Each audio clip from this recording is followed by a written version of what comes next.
5 तरीके से चोरी की गई है। 5 ವಿಧಗಳಲ್ಲಿ ಈ ಮತಗಳ ಕಳ್ತನ ಆಗಿದೆ. डुप्लीकेट वोटर मतलब एक वोटर अनेक बार वोटिंग कर रहा है। ದ್ವಿಪ್ರತಿಯ ಮತದಾರರ ಏನು ಪಟ್ಟಿ ಇರ್ತದೆ ಅದರಲ್ಲಿ ಒಬ್ಬ ಮತದಾರ ಹಲವಾರು ಬಾರಿ ಅವರ ಹೆಸರುಗಳು ಮತಪಟ್ಟಿಯಲ್ಲಿ ಬರ್ತಾರೆ. 4 अलग अलग पोलिंग बूथ में वोट डाल रहा है, 5-6 अलग पोलिंग बूथ में वोट डाल रहा है। 4-5 ಮತಗಟ್ಟೆಗಳಲ್ಲಿ ಅವನು ಹೋಗಿ ಮತದಾನ ಮಾಡಿ ಬರ್ತಾ ಇದ್ದಾನೆ. ऐसे तकरीबन 12,000 वोटर हैं।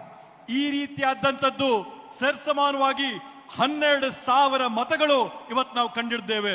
फेक एंड इनवैलिड एड्रेस मतलब इनका पता नहीं है या फिर 0 नंबर एड्रेस है। ನಕಲಿಯಾದಂತ ವಿಳಾಸಗಳಲ್ಲಿ ಅವರ ವಿಳಾಸ ಸಿಗದೇ ಇದ್ದಂತವರು ಈ ಪಟ್ಟಿಗಳಲ್ಲಿದ್ದಾರೆ. तकरीबन 40,000 ऐसे वोट हैं। ಹತ್ತತ್ರ 40,000 ಈ ರೀತಿಯಾಗಿ ವಿಳಾಸ ಸಿಗದೇ ಇದ್ದಂತ ಮತದಾರರು ನಾವು ಗುರುತಿಸಿದ್ದೇವೆ. बल्क वोटर एक एड्रेस में, ಒಂದೇ ವಿಳಾಸದಲ್ಲಿ ದೊಡ್ಡ ಸಂಖ್ಯೆಯಲ್ಲಿ ಮತದಾರರ ನೋಂದಣಿಯಾಗಿರ್ತಕ್ಕಂಥದ್ದನ್ನ ನಾವು ಗುರುತಿಡಿದ್ದೇವೆ. एक बेडरूम का घर है और उसमें 40-50 लोग रहते हैं।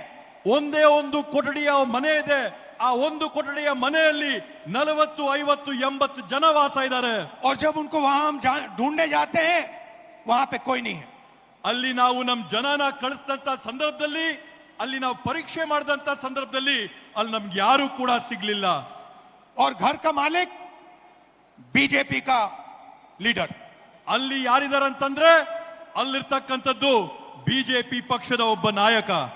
इनवैलिड फोटोज 4,000 वोट जिसमें फोटो है ही नहीं या इतनी छोटी फोटो है कि दिखाई नहीं देती। ಕೆಲವೊಂದು ಮತದಾರರ ಗುರುತಿನ ಚೀಟಿಯಲ್ಲಿ ಮತದಾರರ ಭಾವಚಿತ್ರನೇ ಸಿಕ್ಕಲ್ಲ. 4,000 ಈ ರೀತಿಯಾದಂತ ಪ್ರಕರಣಗಳನ್ನ ನಾವು ನೋಡಿದ್ದೇವೆ. और 34,000 तकरीबन 34,000 वोट जहां फॉर्म 6 को मिसयूज किया गया है। ಮತ್ತೆ ಅದ್ರ ಜೊತೆಗೆ ವಿಶೇಷವಾಗಿ ಸುಮಾರು 32,000 ಪ್ರಕರಣಗಳಲ್ಲಿ ಮತದಾರರ ಪಟ್ಟಿಯಲ್ಲಿ ನಮೂನೆ 6ರಲ್ಲಿ ಏನು ನೂತನವಾಗಿ ಮತನ ಹಾಕೋಬೇಕೋ ಅದರಲ್ಲಿ ನಾವು ಅವ್ಯವಹಾರ ಕಂಡಿದ್ದೇವೆ. फॉर्म 6 फर्स्ट टाइम वोटर्स के लिए होती है। ನಮೂನೆ 6 ಏನಿರುತ್ತೆ ಚುನಾವಣೆಯ ಪ್ರಕ್ರಿಯೆಯಲ್ಲಿ ಅದು ನೂತನವಾಗಿ ಮತದಾನ ಮಾಡೋರ್ಗೋಸ್ಕರ ಮೀಸಲು ಮಾಡಿರ್ತಕ್ಕಂಥ ನಮೂನೆ.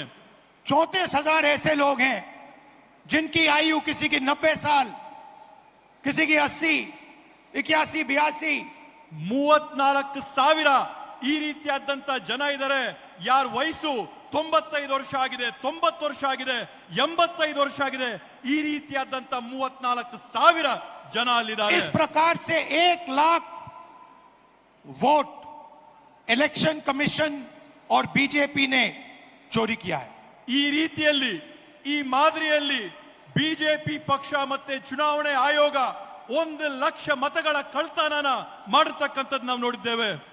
डुप्लीकेट वोटर्स में एक व्यक्ति कर्नाटक में वोट देता है, उसके बाद उत्तर प्रदेश में वोट देता है।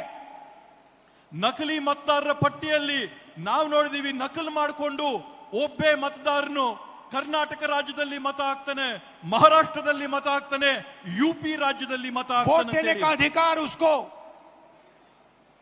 बेंगलोर में है, लखनऊ में है, वाराणसी में है, अलग अलग जगह देश में ये लोग वोट डालने के लिए ऑथराइज्ड हैं।